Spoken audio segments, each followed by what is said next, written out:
This video is about completing the square. So completing the square is an essential skill for later on when we are in our conics unit with our circle and our ellipse.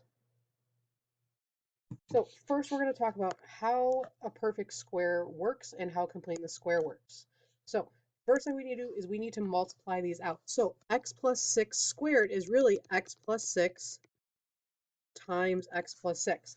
And then we are going to FOIL. So we're going to do the first terms, x times x, which is x squared. The outside terms, x times 6, which is 6x. The inside term, 6 times x, which is 6x.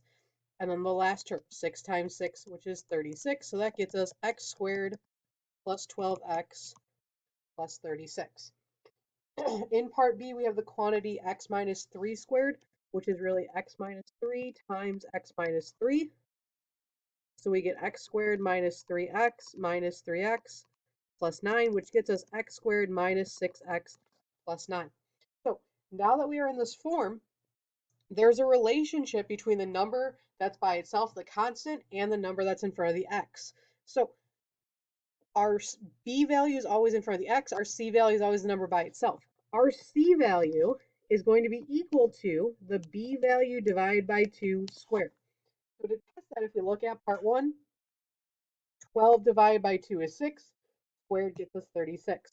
Negative 6 divided by 2 is negative 3, squared is 9. So let's use this idea to factor using completing the square.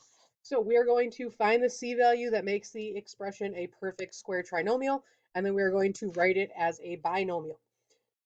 So in part A, we have x squared plus 10x plus c. So to get our c value, we're going to do 10 divided by 2 squared, which gets us 25. So we have x squared plus 10x plus 25. Then in order to factor it, if we look back up at the top here, we notice that the number that's the b value, if we take half of it, that's the number in the parenthesis. So if our b value is 10, our half of 10 is 5, so we would have x plus 5 squared. In part B, we have x squared minus 14x plus c. So our c value is going to be equal to negative 14 divided by 2 squared. Negative 14 divided by 2 is negative 7. But anytime we square a negative number, we get a positive. So it's going to be positive 49. So x squared minus 14x plus 49.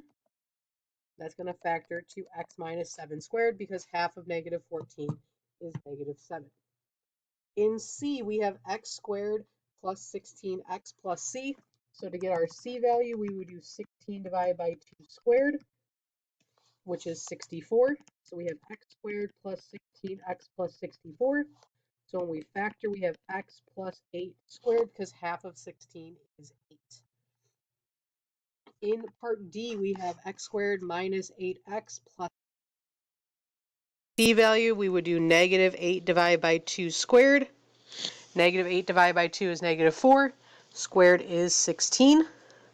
So we have x squared minus 8x minus 6 or plus 16. So half of negative 8 is negative 4. So x minus 4 squared.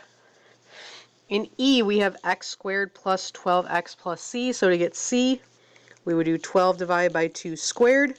12 divided by 2 is 6. Squared is 36. So we have x squared plus 12x plus 36. Half of 12 is 6, so we have x plus 6 squared.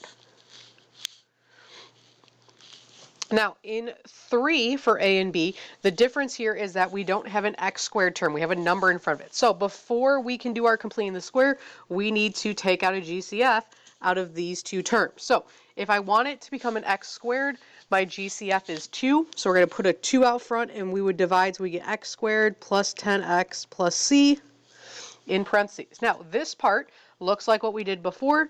So to get our c value, we would have 10 divided by 2 squared, which is 25. So that gets us 2 times x squared plus 10x plus 25. And then we are going to factor that parenthesis like we did before. This time we're going to keep the 2 out front. So 2 parenthesis x plus 5 squared. In part B, our GCF is 3. So we're going to put 3 out front. We got x squared minus 4x plus c. So to get our C value, we would have negative 4 divided by 2 squared. So negative 4 divided by 2 is negative 2.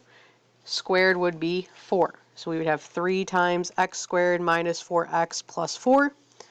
And that would factor to 3 times x minus 2 squared.